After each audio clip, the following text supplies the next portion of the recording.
Now, first up, I know you guys heard the Messi debacle. Earlier this summer, it was said that Messi wanted to leave after Barcelona's very poor performances. I mean, I remember watching the Bayern versus Barca match, and I thought that Semedo became a statue. So, and honestly, I know why he wanted to leave.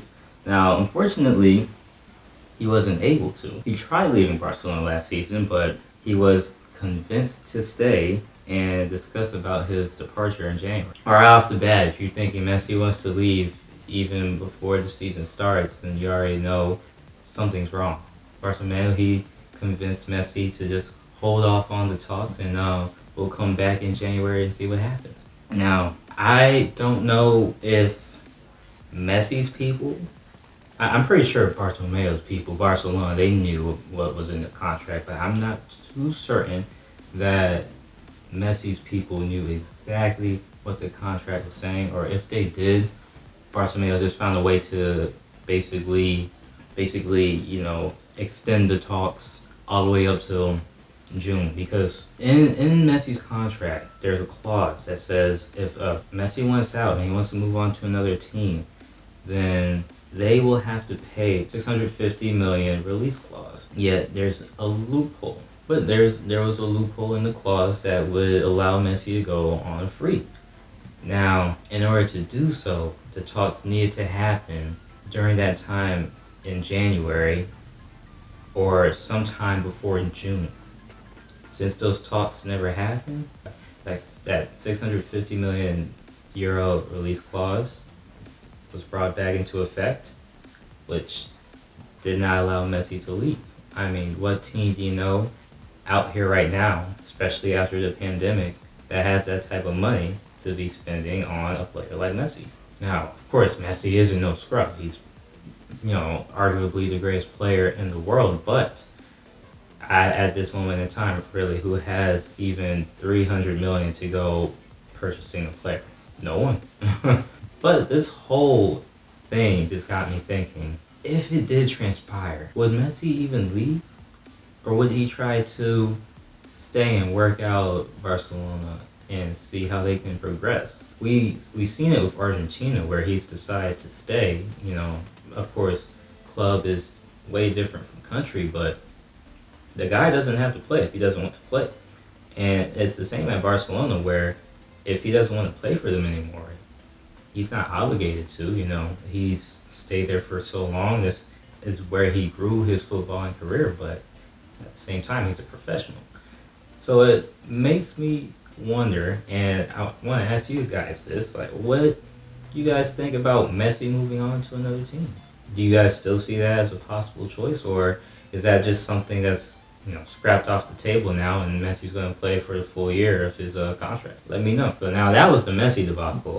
This next topic I want to speak on is just, but you have two young players in Phil Foden and Mason Greenwood. You have been chosen to play for your country, right? The England national team. And for some reason, you decide that talking to some girls is the right thing to do after a match. Now, I can't completely blame them. You're young, you're living well, you have your career on right, you're a footballer, and you see these girls who are approaching you and you want to talk, you want to spit some game. I understand that. But for me, there's a time and place, right? A time and place. So basically what had happened was after the Iceland game, the players were meant to go back to the hotel. That's all good and dandy. Players went back to the hotel. But the hotel wasn't just for the national team. You had the England national team on one side. You had an area that was open to the public within the hotel on the other side. And somehow Phil Foden and Mason Greenwood ended up talking to some girls who were on the other side of the hotel.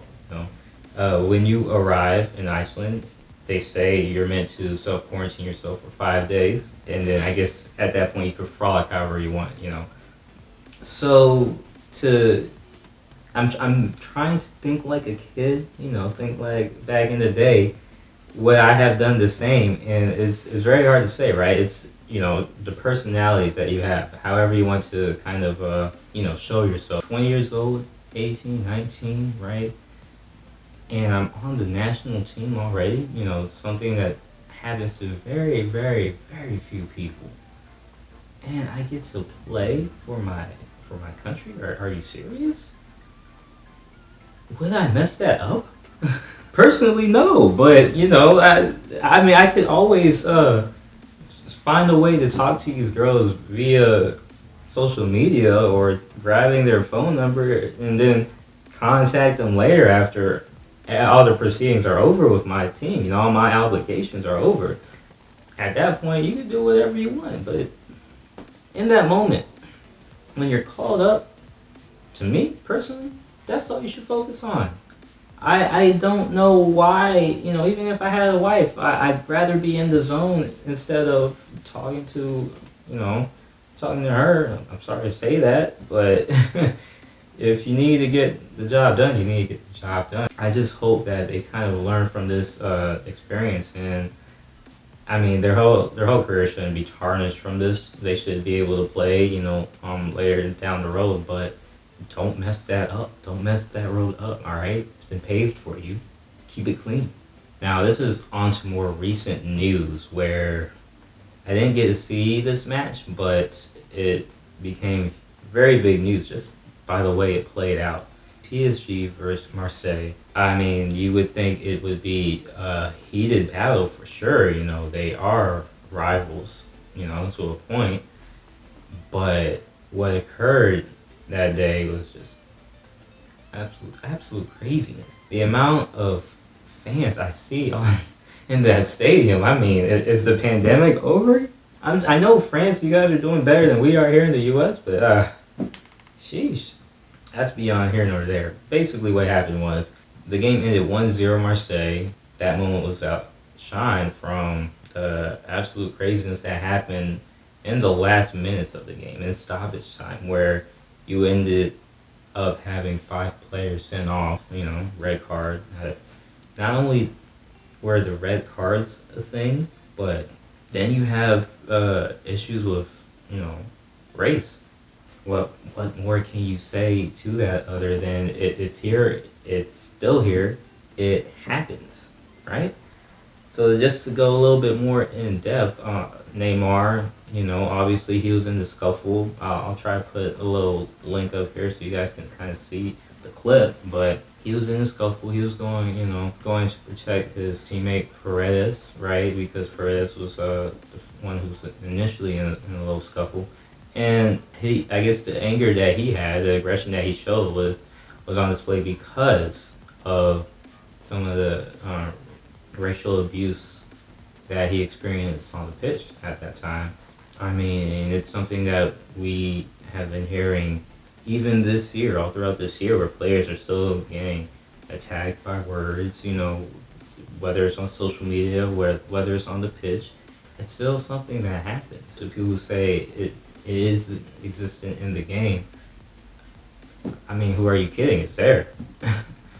And it needs to be dealt with.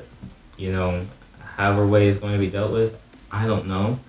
I'm not in a position of power yet as a footballer. Or someone who's played the game. I understand things get heated. People say certain things, but at the same time, I'm not saying I've ever said anything. Let's just get that straight. I don't talk trash. I talk trash with my feet. At the end of the day, there are always words yourself that you can choose in order to express yourself. If I want to go at somebody who has more fair skin than me, honestly, would I be looking at that? No, I'd be saying, well, this dude's, a douche because he decided to, tackle me with his cleats up. That would be the reason why I would come for him. I wouldn't come for him just because he looks different than me. If you guys get what I'm saying, you can always choose your words. It's the fact that people decide not to. That's the issue right there. And it shows that they really mean something else when they're saying it. We'll see where it goes. When it comes to France, I can't say I see them doing much about it. On a lighter note, now I know you guys know that I'm an Arsenal fan, and so very recently, something very, very, very good happened to us. Aubameyang finally putting that pen to paper and signing his 3-year contract. I mean, hallelujah. As you can see, okay, Arsenal are actually on a very, very good road right now. You know, under the wings of Mikel Arteta, and he's done a very good job rebuilding this team to look different. And that's not saying anything about the transfers he's made, because they have been very solid transfers, and that's doing it with very little money.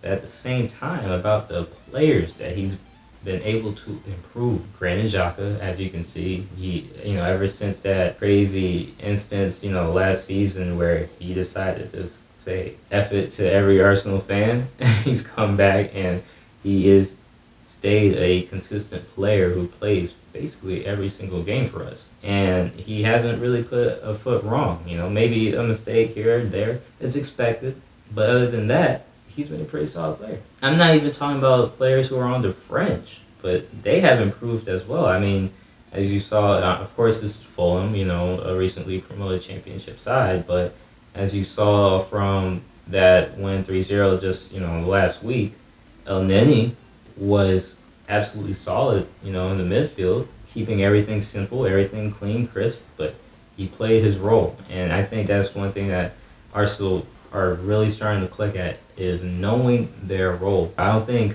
having Aubameyang outside on the wing is detrimental to his scoring abilities at all. As you can see, every goal he just curls into the post, you know, and it's almost as if it's made it easier for him to score. Him realizing that the game plan is solid, they're going places, and we got 2 trophies, helps him really convince himself to say, yeah, I'm gonna stay here. And I'm gonna sign that deal. Now, it's not no Ozil money, but I would say £250K or a little over, whichever it is. That's solid. Hats off to you, Aubameyang. Thank you for staying. Hats off to Arsenal and Mikel Arteta. Good job. Keep doing what you can without the funds. You know, you hear Chelsea spending 400 million in transfers this summer alone. It's insane. But I think that's it for me for now. Finally got to sit down and talk with you guys again. Hopefully, I can tell you right now, I do not know when I'll be able to post next time. But hey, if you like the content, if you know, want to talk more in the chat or in the comment section, go ahead and comment. I'll always respond. Hey, if y'all got fighting words, go ahead, put them in the comments below. I'm ready for your fighting words. If you like the video, please hit the like button. Please subscribe. I would love it if this channel were to grow and I could do this, you know, as a full-time thing. That way you guys can get these videos weekly. But yeah, and if you like the merch, go check out the merch. I'm always producing new merch and new apparel. So thank you guys for watching, and I'll see you next time.